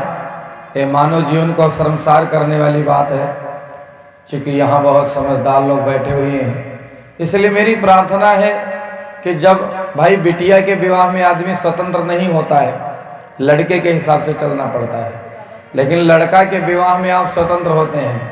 इसलिए दहेज मिले तो ले लीजिए, लेकिन भिखारी न बनिए दहेज के लिए। इस बात को प्राथमिकता दी जाए कि घर में जो बहू आवे वो अच्छी आवे, दहेज चाहे कम ही मिले लेकिन बहू अच्छी आवे। बोलो भागवत भगवान की जय। तो भाइयों बहनों, इस प्रकार परमात्मा का बड़े ही वैदिक विधान से विवाह संस्कार हुआ है। वे द्वारिकापुरी में रहने लगे। द्वारिकापुरी में जाते ही घर घर आनंद उत्साह हुआ। वैदिक विधान से नियम सहित रुक्मिणी कृष्ण का ब्याह हुआ। आचार्य सुखदेव कहते हैं, परीक्षित, मथुरा में एक राजा प्रवास करने आए थे जिनका नाम था सत्राजित। क्या नाम था माताओं बहनों? मैया, सत्राजित। क्या नाम था? बोलो महतारी। सत्राजित। हाँ, सत्राजित। जो हम कह रहे हैं वही तो आपको कहना है, सत्राजित। राजा सत्राजित ने सूर्य की उपासना की थी और सूर्य भगवान ने प्रसन्न होकर के उनको एक मणि प्रदान कर दी थी, जिस मणि का नाम स्यमंतक मणि। उसकी विशेषता थी महाराज कि 8 किलो भार सोना रोज मिलता था उससे, यदि कोई उसकी 10 घंटे उपासना करे तो। और अपने शरीर के शोभा के लिए राजा सत्राजित गले में उस मणि को हमेशा धारण रखते थे। हमारे शास्त्र कहते हैं कि नाव में पानी बढ़े, यदि आप नदी पार कर रहे हैं और नदी में छेद हो, नाव में छेद हो जाए, पानी भरने लगे नाव में, तो क्या करेंगे भैया शुक्ला जी? यदि आप नाव में बैठे नदी पार कर रहे हो और नाव में पानी भरने लगे तो क्या करेंगे? एक आदमी ने कहा कि दूसरा छेद कर देंगे बड़ा वाला कि उससे निकल जाए। निकलेगा नहीं, नाव और जल्दी डूब जाएगी। इसलिए शास्त्र कहते हैं कि नाव में पानी बढ़े और घर में बढ़े दाम। नाव में पानी बढ़े, घर में बढ़े दाम, तो दोनों हाथ उलीचिए तभी बनेगा काम। उलझिए, नाव में पानी भर जाए तो भी उलझना पड़ेगा महाराज। घर में ज्यादा दाम बढ़ जाए तो भी सत्कर्म में लगाना पड़ेगा। और उसको मेरे कहने का तात्पर्य आप सब यह बिल्कुल ना लगाएं कि पंडित जी कह रहे हैं हम मैं देव। मैं तो व्यासपीठ से कहता हूं कि आप हमें मत दीजिए। आप जहां रहते हैं वहीं देखो, आपके आस पड़ोस में कोई भूखा तो नहीं है, भोजन करा दिया, हो गया दान। किसी नंगे को कपड़ा दे दिया, हो गया दान। किसी गरीब की सहायता कर दी, हो गया दान। परमात्मा ने बहुत दिया है, किसी गरीब आदमी के बिटिया के ब्याह में मदद करवा दो, इससे बड़ा दान कोई है ही नहीं महाराज। क्योंकि औरों के हित जो जीता है, औरों के हित जो मरता है, उसका हर आंसू रामायण प्रत्येक कर्म ही गीता है। वह है लक्ष्मण जिसने पर नारी को समझा मां सीता है, वह है लक्ष्मण जिसने पर नारी को समझा मां सीता है, उसका हर आंसू रामायण प्रत्येक कर्म ही गीता है। वह है शंकर जो औरों की वेदना निरंतर पीता है, वह है शंकर जो औरों की वेदना निरंतर पीता है, उसका हर आंसू रामायण प्रत्येक कर्म ही गीता है। तो महाराज मेरी सबको प्रार्थना है, परहित सरिस धर्म नहीं भाई, पर पीड़ा सम नहीं अधमाई। लेकिन यहाँ परहित का अर्थ दुष्ट दुराचारियों की सहायता करना नहीं है महाराज। परहित माने कमजोर लाचार दीन दुखी की सहायता, क्योंकि पीड़ित मानवता की सेवा ही सच्ची सर्वभक्ति है भैया। नहीं तो जितना पैसा आवे बैंक बैलेंस होता जाए, ना कभी दान किया, ना पुण्य किया, ना सत्कर्म किया, ना अच्छे काम में लगाया, तो एक दिन वो अपने काम में भी नहीं आएगा। या तो डॉक्टर साहब ले जाएंगे, 3 प्रकार से धन नष्ट होगा आदमी का। या तो लेंगे आला वाले, डॉक्टर साहब टेस्ट में कोई रोग ही नहीं निकलेगा तो भी दवाइयां चलेंगी महाराज। या तो लेंगे माला वाले, जब दवाई से काम नहीं भैया तो कहीं अनुष्ठान करा दो महाराज, 1.25 लाख महामृत्युंजय कहीं 1 लाख रुपए खर्चा, माला वाले लेंगे। और आला से बच गया, माला से बच गया तो भाला वाले नहीं छोड़ेंगे, भाला वाले ले ही जाएंगे। अब तो इंटरनेट पर चोरियां होने लगी हमारे, आपके मोबाइल नंबर से आधार कार्ड का नंबर या OTP पूछेंगे और खाता साफ हो ही जाता है लोगों का। तो ये नौबत आए उससे पहले हमने एक दिन और कहा था कि अपने धन का, जिस व्यक्ति के पास जो धन है वो अकेले उसका नहीं है, उसके पास कुछ धर्म कर्म का भी है। जो निकालता रहता है उसका परिवार स्वस्थ रहता है, जो सोचता है कितना मिल जाए नोच लो बटोर लो, दूसरे का भी खेत हड़प लो, लिखवा लो जमीन, पैसा हड़प लो, उसको कष्ट कठिनाइयां बनी रहती हैं। इसीलिए महाराज कोरोना वायरस से भी खतरनाक 2 वायरस हैं। पहला मेढकटवा वायरस हर गांव में है, अब गंगापुर का मुझे पता नहीं, कांधक कुदार धरन के मिढ़िए छोलत है, मौका पाएंगे तो मेढ़ काटे में बहुत आगे, खोपड़ी पर लाद ले जाए जमीन। और दूसरा विवाह कटवा वायरस, जान पावे कि पटीदार के लड़का बिटिया कहूँ अच्छी जगह भी आता है तो पेट में पीड़ा बढ़ जाएगी। ऐसे लोग हैं कि किराया भाड़ा खर्च करके जाएंगे, निंदा कहे हैं। और भाइयों बहनों, ये दोनों काम सबसे घटिया किस्म के हैं। यदि किसी के बेटे और बेटियों का विवाह तय न करवा दीजिए तो आप उसमें काटने का काम न करें। मेढ़ काटना, विवाह काटना, ये दोनों बहुत ही निंदनीय काम है महाराज।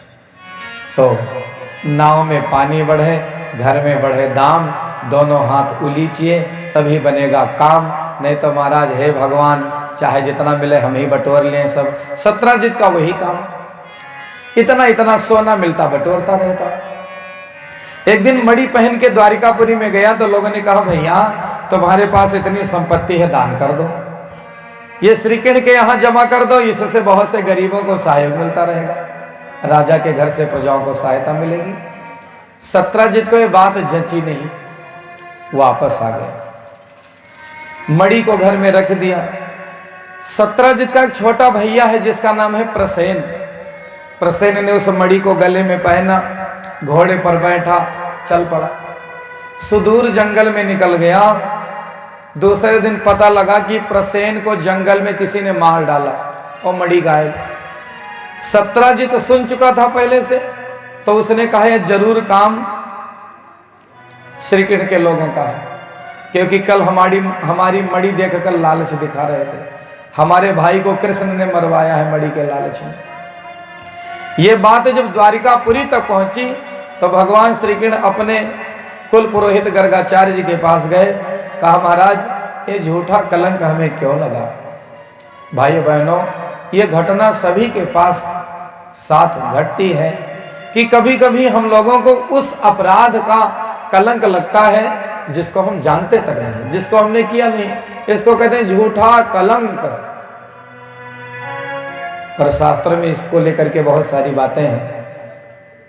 झूठा कलंक क्यों लगता है, हमारी माताएं बहनें ध्यान दें। भादव महीने के उजेर पाख की चौथ की चंद्रमा को चाहे जाने में या अनजाने में देख लिया तो कलंक लगेगा ही लगेगा।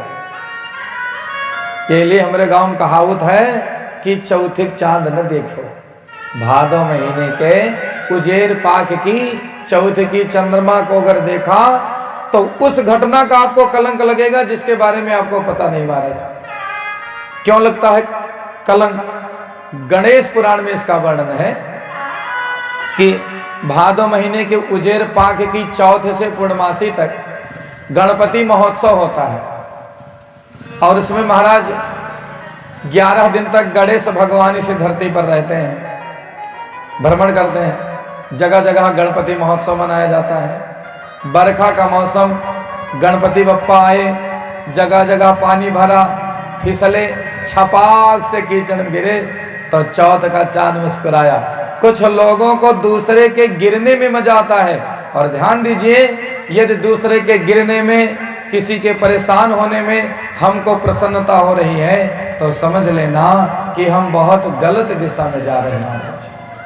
चांद हंसा तो उसी दिन गणेश जी ने श्राप दे दिया, अरे दुष्ट, गिरते हुए लोगों को उठाने की जगह तुझे हंसी आती है तो जा, आज के दिन जो तुमको देखेगा उसको कलंक लगेगा। झूठा चंद्रमा तब से स्थापित हो गया, देखना नहीं चाहिए।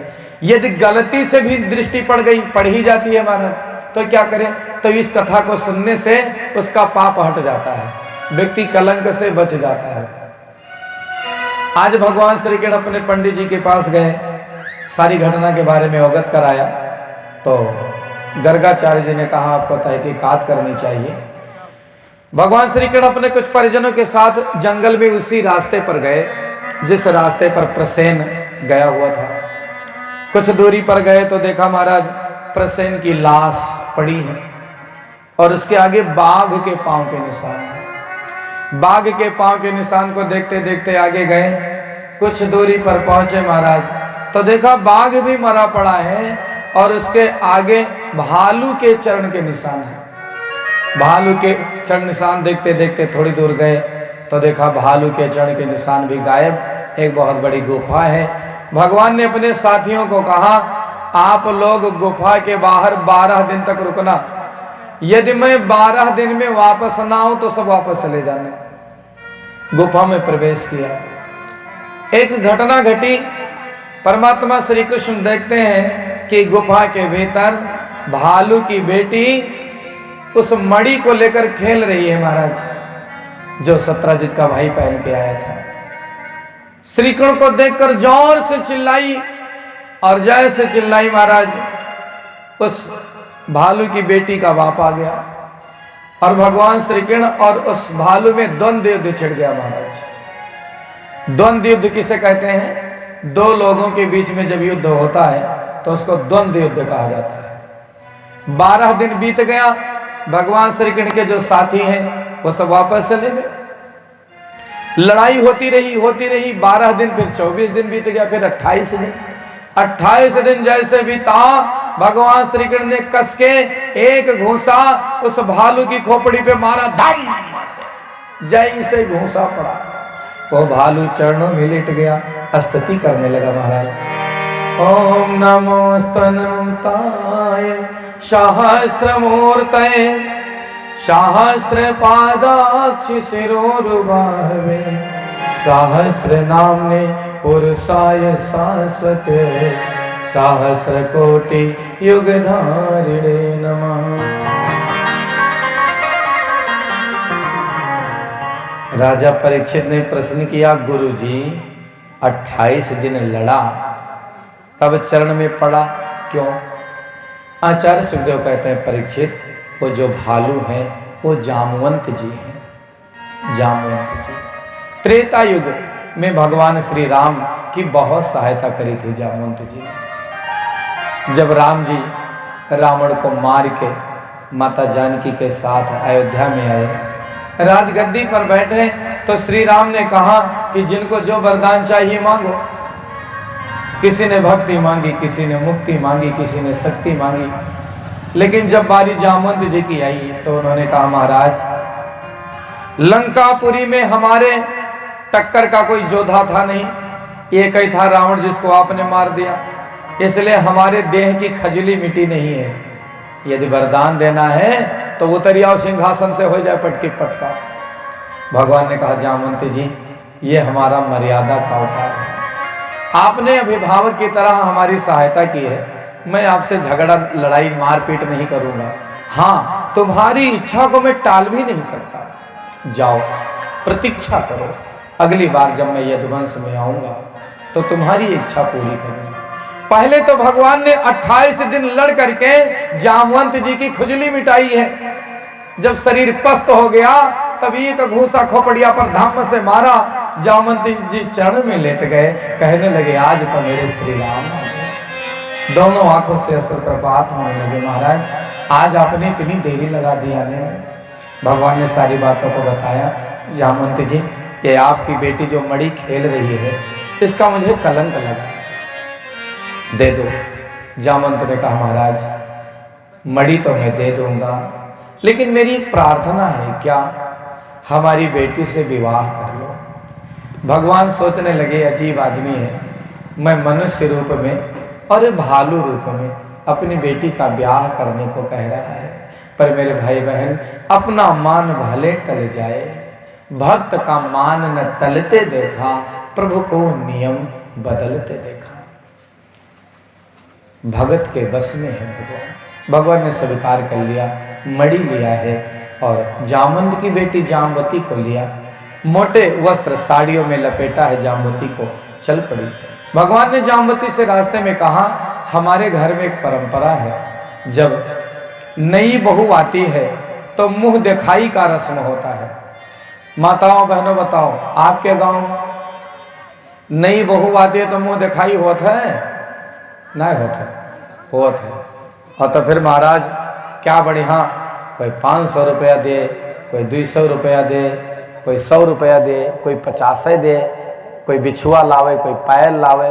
फिर बहू का तो ऐसा बैग फुल होता है महाराज कि 2-3 साल फिर पूछो मत, धूम धड़ाका खर्चा चले। भगवान श्री कृष्ण कहते हैं कि अभी तुम चलोगी जब हमारे यहाँ, मुंह देखने यदि रुक्मिणी आवे तो उसको मुंह मत दिखाना, घूंघट डाल के रखना, जबरदस्ती पकड़ के रखना घूंघट। पहले उसको हरा लेना कि मुंह दिखाई देने का संकल्प ले तब। अच्छा महाराज तो क्या मांगोगी? कहाँ कह देना कि तुम एकादशी का व्रत करती हो। ध्यान दीजिए भाइयों बहनों, सभी व्रतों में राजा व्रत एकादशी है। मैंने कल भी कहा था, आप और कोई व्रत करते हैं बहुत बढ़िया, लेकिन एकादशी व्रत अवश्य करिए।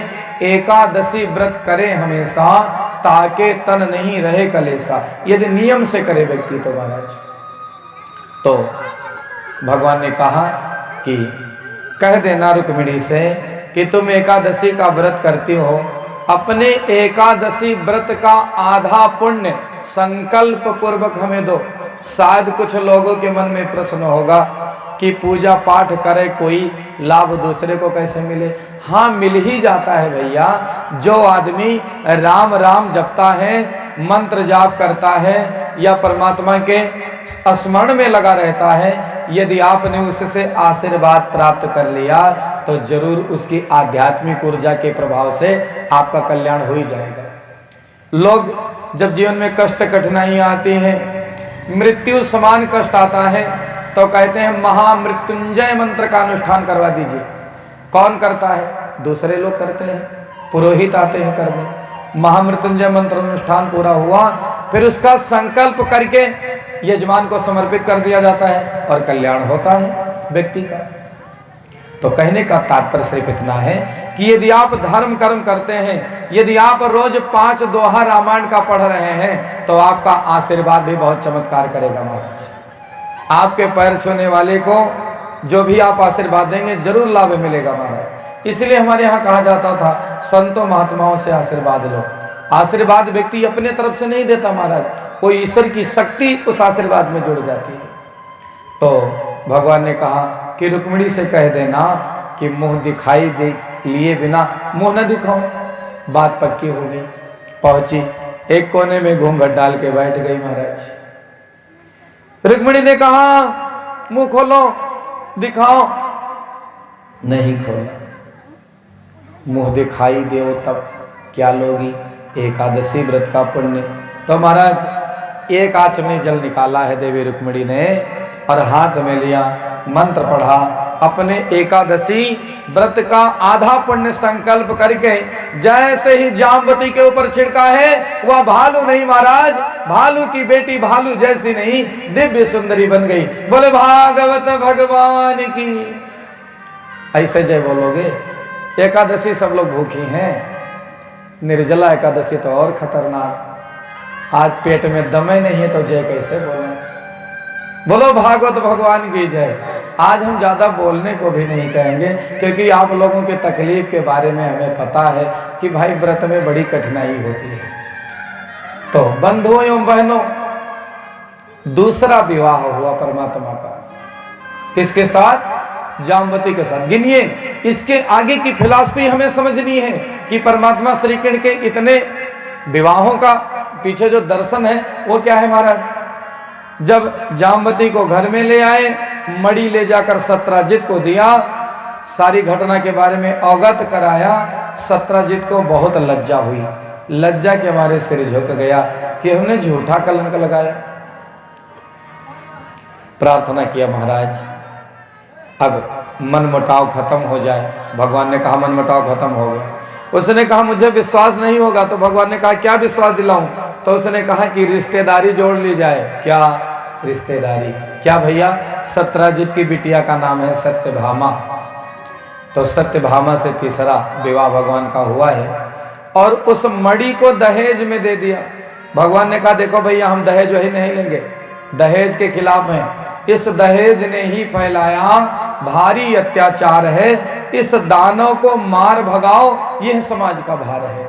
सुंदर और सुशील सुपुत्री, रूप गुणों की उजियारी, किंतु पिता के पास नहीं धन, इसीलिए बैठी कुंवारी। ओ दहेज के ठेकेदारों, कुंभकर्ण बन सोते हो, अनाचार से नाता जोड़े बीच पाप का बोते हो।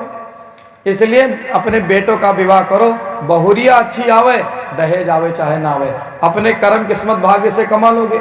दहेज से कितने दिन चलोगे महाराज?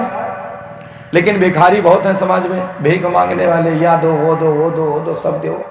अब मानो पूत इनका नाम है दूसरे को है, लड़का पढ़ाई नहीं तो लड़के को पढ़ाई दे दे लड़की वाला, तब विवाह करेंगे। अरे भाई वो अपनी लड़की दे रहा है पूरे जीवन के लिए, और क्या चाहिए? आज समाज में यही समझना है। अरे पुरुष ना समझी करें तो ठीक है, हमारी माताएं ना समझी करती हैं। दुनिया में कोई पैदा नहीं हुआ है जो माँ के दूध की कीमत दे पावे। आदमी पूरी दुनिया की संपत्ति देकर भी अपनी माँ से नहीं ऋण हो सकता है, हुआ ही नहीं जा सकता है माँ से। लेकिन मैं बहुत जगह देखता हूं कि अम्मा कहती हैं दूध पियाई ले बे मोहर। गंगापुर वाली चाहे ना मांगत हो कि मांगती हैं, दूध पियाई मांगत है। सीताराम सीताराम। यदि आपने अपने दूध की कीमत लगा दी इतनी मामूली सी, तो फिर महाराज क्या महत्व रह गया? इसलिए मिले तो प्राप्त करें, लेकिन मूल्य ना निर्धारित करें। भगवान ने दहेज का बहिष्कार किया महाराज, बहुत आग्रह किया। तो श्री कृष्ण कहते हैं मणि आप अपने पास रखो, इससे जो सोना निकले वो भेजवाते रहना। ध्यान दीजिए, मणि अपने पास रखिए, जो सोना निकले वो भेजवाते रहना, उससे पीड़ित मानवता की सेवा होती रहेगी महाराज। इस प्रकार कुछ दिन द्वारिकापुरी में भगवान रहे और फिर एक दिन उनका जाना हुआ कहाँ? हस्तिनापुर। हस्तिनापुर गए, अर्जुन के साथ भ्रमण कर रहे थे, तो उनकी मुलाकात कालिंदी से हो गई। कालिंदी जमराज की बहन है, कालिंदी से चौथा विवाह हुआ है। और जब कालिंदी की विदाई होने लगी तो जमराज ने कहा बहन आज जो तू मांगेगी सो देंगे। तो कालिंदी ने मांगा है, कालिंदी माने यमुना जी, कालिंदी ने मांगा है भैया कार्तिक महीने की उजेर पाख की द्वितीया तिथि। हमारी माताएं बहनें बतावें, कार्तिक महीने की उजेर पाख की द्वितीया को कौन सा त्योहार होता है? हाँ, चिवरा भर की भैया दूज, भाई दूज। भाई दूज हमारे गांव में माताएं जमराज के ऊपर पहरुआ बरसाती हैं। आपके गांव ही होते ऐसा है? अरे वाह, तब तो आपका गांव हमारा गांव एक जैसा। कालिंदी ने मांगा है कि कार्तिक महीने की उजेर पाख की द्वितीया तिथि को जो भाई बहन मथुरा में आ करके श्री जमुना जी के धार में स्नान करें, उन बहनों के भाई को कभी जमलोक नहीं ले जाओगे, उन्हें योगी दुर्लभ परम वैकुंठ धाम प्राप्त होगा। जमराज ने तथास्तु कह दिया। तभी से देश देशांतर से बहुत सी बहनें अपने भैया के साथ भाई दूज को मथुरा में जाकर के यमुना जी में डुबकी लगाती हैं। यदि आप लोग नहीं गई हैं तो अपनी भैया को की फोन करो और भाई दूज को जाकर के श्री यमुना जी में स्नान करके अपने भाई के दीर्घ जीवन की मंगल कामना कीजिए और उसके सद्गति की सद्भावना भगवान से समर्पित करें महाराज। इस प्रकार चौथा हुआ, उज्जैन के राजा की बहन मित्रवृंदा का विवाह परमात्मा से हुआ, 5वां विवाह। 6वां विवाह कौशल देश की राजकुमारी सत्या के साथ। 8वां विवाह भद्रा के साथ। महाराज भगवान के 8 विवाहों की चर्चा है। पहला रुक्मिणी, दूसरा जाम्बती, तीसरा सत्यभामा, चौथा कालिंदी, 5वां मित्रवृंदा, 6वां सत्या, 7वां भद्रा और 8वां लक्ष्मणा। आचार्य सुखदेव कहते हैं परीक्षित, द्वापरिक में बहुत बड़ा राक्षस हुआ जिसका नाम भौमासुर। क्या नाम माताओं बहनों? मैया कहां नाम है बोला करो। भौमासुर। भौमासुर ने संकल्प लिया कि मैं 20,000 राजकन्याओं से विवाह करूंगा। सो राजाओं के यहां जाता, मार पीट के उनको नष्ट कर देता, उनकी कन्याओं का अपहरण करके लाता, अपने कारागार में बंद कर लेता। इस प्रकार 16,100 राजकन्याओं को बंद किया। एक दिन उसकी सूचना श्री कृष्ण को मिली। उन्होंने जाकर भौमासुर का वध कर दिया, राजकुमारियों को मुक्त करा दिया। उनसे कहा अपने घर जाओ। उन्होंने कहा महाराज अब हम कहां जाएं, हमारे घर में तो कोई है नहीं। तो सबने आग्रह किया है। तब श्री कृष्ण ने एक ही वेदी पर 16,100 राजकन्याओं से विवाह किया।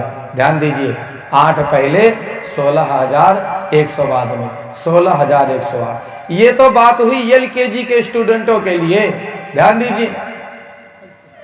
पर ग्रेजुएट के लिए क्या है महाराज, इस पर ध्यान देना है। हमारे मनीषी इस बात को जानते थे भविष्य में हमारे बच्चे शास्त्र के मामले में बहुत अल्पज्ञ हो जाएंगे, समय ही नहीं रहेगा, रहेंगे तो मन ही नहीं लगेगा। तन यहां है, मन लगा है पकौड़ी में, शरीर यहां है, सोच रहे हैं कि आज दालें बहुरिया नमक ज्यादा न डाले, तो बात नहीं बनेगी।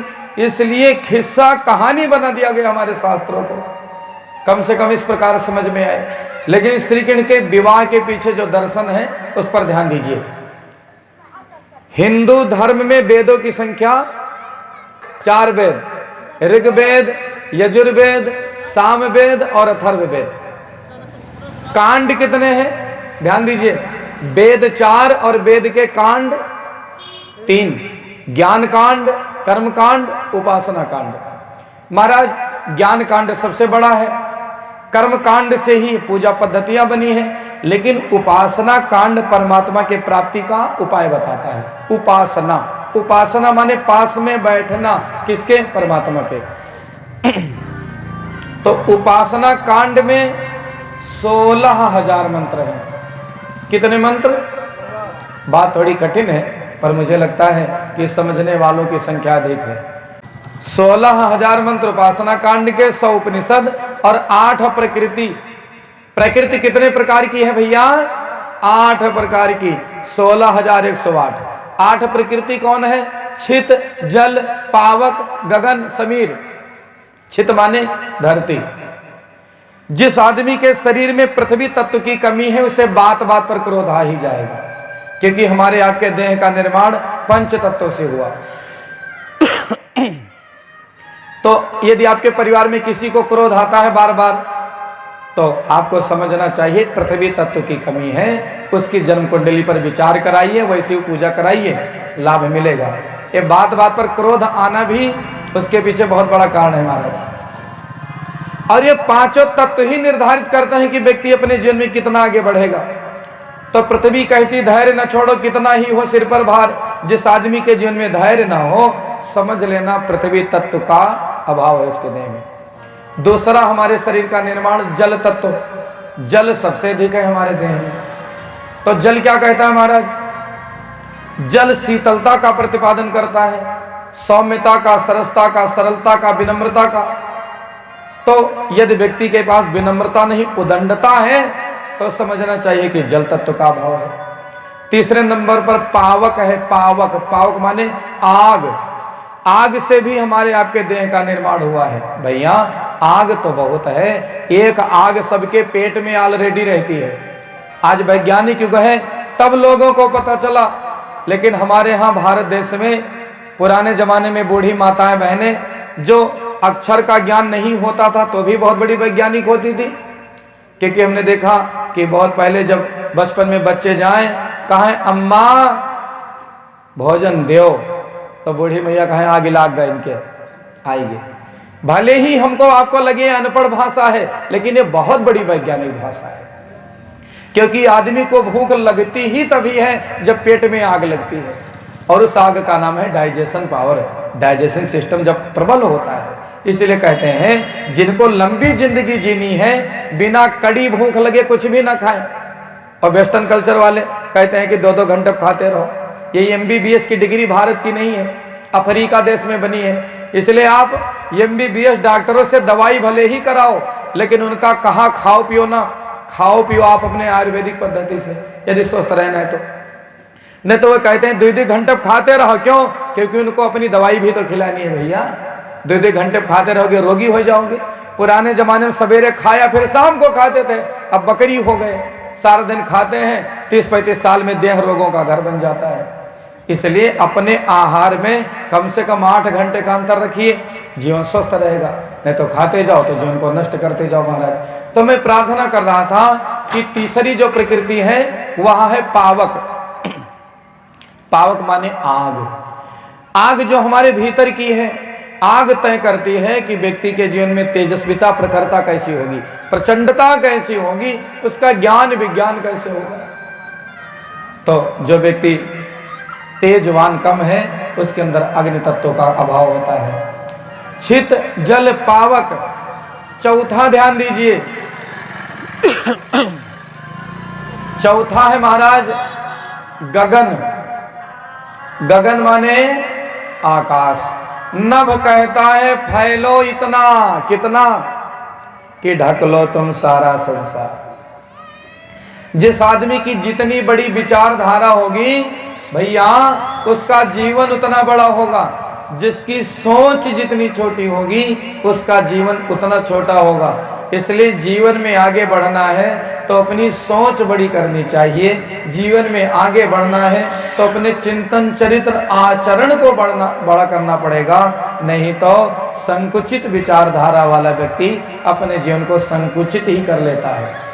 और ये बात नहीं है कि जिसके पैसा ज्यादा है वो बहुत आगे बढ़ जाएगा। नहीं भैया, यदि ये बात सत्य होती तो ऐसे ऐसे महापुरुष हुए हैं जिनका बचपन ऐसे दुख में गुजरा है कि क्या कहा जाए।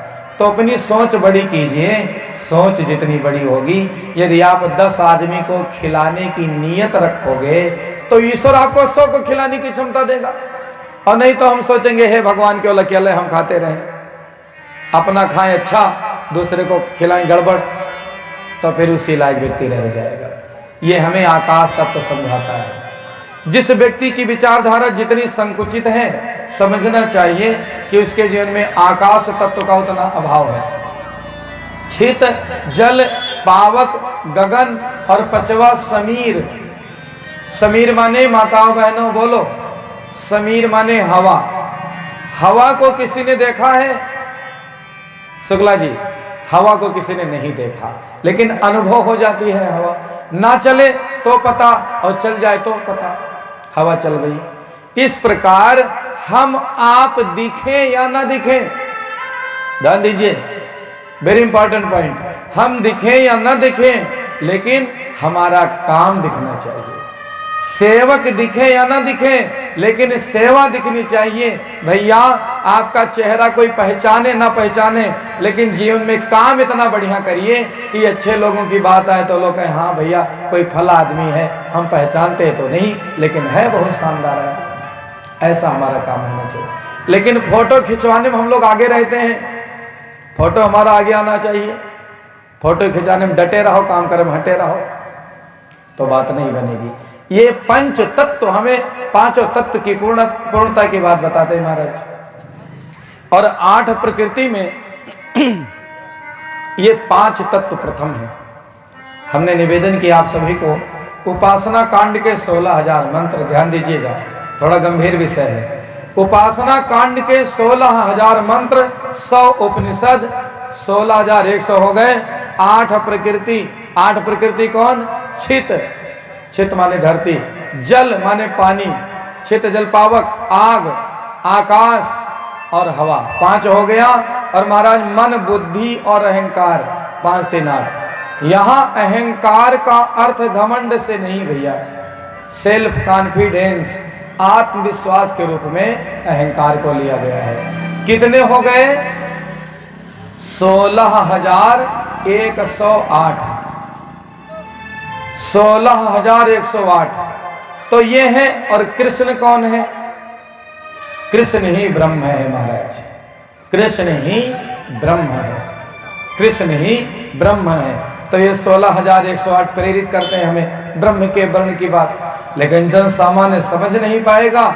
इसलिए व्यास जी की लेखनी ने कहा श्री कृष्ण का 16,108 विवाह हुआ, उनकी कोई शादी वादी इतनी नहीं हुई थी भगवान की। ये हमारी आपकी खोपड़ी में आसानी से उतर जाए, इसलिए इस प्रकार कथा बनाकर प्रस्तुत किया गया था। क्योंकि आध्यात्मिक बात कठिन शब्दावली हर व्यक्ति के समझ में नहीं आ सकता महाराज। तो बंधुओं एवं बहनों, मैं आप सभी को प्रार्थना कर रहा था कि भगवान का विवाह हुआ है और पत्नी से संवाद होता है। संवाद भैया सबसे निकट रिश्ता पति पत्नी का होता है, इसलिए हर पति पत्नी को चाहिए कि रोज 1 घंटे बैठकर बातें करें। और जो पति पत्नी बात नहीं करेंगे महाराज, कलह कलेश होगा, एक दूसरे को समझ नहीं पाएंगे। पर समस्या क्या है? पति देवता सारा दिन घूम रहे हैं, पत्नी सारा दिन घर में। शाम को घर में आए तो पत्नी अपनी मोबाइल में घुस गई, पति अपने मोबाइल में घुस गए। चैटिंग फाइटिंग तो करनी है महाराज, किसका स्टेटस चेक करना है, अपना लगाना है। जो अपने सबसे करीब है उसको जाना नहीं, समझा नहीं, बातें नहीं करी, जो नहीं है उसे हम तलाश रहे हैं। इसलिए मेरी सबको प्रार्थना है, जब घर में प्रवेश करो तो मोबाइल का छुट्टी दो, पत्नी बच्चों के साथ, माता पिता के साथ बैठ करके चर्चा कीजिए। इससे अपने परिवार में एक विनम्रता का वातावरण बनेगा। और भैया मैं सच कहूं कि परिवार में कलह कलेश का कोई बड़ा कारण नहीं होता है। आप 4 दिन एक दूसरे से बातचीत न करिए, हाल चाल न पूछिए, कलह कलेश हो गए, बवाल हो गया। अब इतनी मामूली बात पर बवाल हो जाता है कि स्टूल यहाँ क्यों वहाँ क्यों नहीं, ये कुर्सी यहाँ क्यों वहाँ क्यों नहीं। और ऐसी ऐसी सामान्य बातों पर यदि परिवार में उलझन होने लगे तो अच्छी बात नहीं है। इसलिए श्री कृष्ण कहते हैं कि पति पत्नी को आपस में बैठकर संवाद करना चाहिए। भगवान शंकर भी अपनी पत्नी के साथ संवाद करते थे, लेकिन आज की पत्नी ताना मारती है केवल गंगापुर वाली ठीक है, नहीं तो वो कहेंगी कि देखो शादी 10 साल हो गए, नैनीताल घुमाने नहीं ले गए। पर धन्य है वो पति पत्नी, मैं उन्हें प्रणाम करता हूं कि जो एक साथ बैठे तो रामायण की बात करें, भागवत की बात करें, गीता की बात करें। आज के इस युग में उन दाम्पत्य जीवन को प्रणाम है। और व्यासपीठ से मेरी प्रार्थना भी है कि आप अपने दाम्पत्य जीवन में आध्यात्मिक चर्चा के लिए समय अवश्य दीजिए, एक दूसरे से बात करें, इससे एक बहुत बड़ा अर्थ निकलने वाला होगा। बोलो जय कि भगवान की जय। तो इस प्रकार आचार्य सुखदेव कहते हैं, परीक्षित भगवान ने सबसे संवाद किया है। एक दिन नारद जी आए हैं, उनकी ग्रहचर्या को देखा है, बहुत प्रसन्न हुए। क्यों? क्योंकि हमारा रामायण पढ़ना, भागवत पढ़ना ये तभी सफल होगा जब हमारे जीवन में सुमति होगी, परिवार में सुमति होगी तो बात बनेगी महाराज। जहां सुमति होगी वहां संपत्ति होगी, जहां कुमति होगी वहां विपत्ति होगी। महाराज बोलो श्री वृंदावन बिहारी लाल की जय। उसी काल में बड़े नकलची लोग भय। एक पौंड्रक नामक व्यक्ति पाखंड बना के कहने लगा, मैं वासुदेव हूँ, मैं नारायण का अंशा अवतार हूँ, और सच्चाई छुप नहीं सकती। बनावट के वसूलों से एक दिन पर्दाफाश हुआ और श्री कृष्ण ने उसका वध कर दिया। महाराज बोलो श्री वृंदावन बिहारी लाल की जय।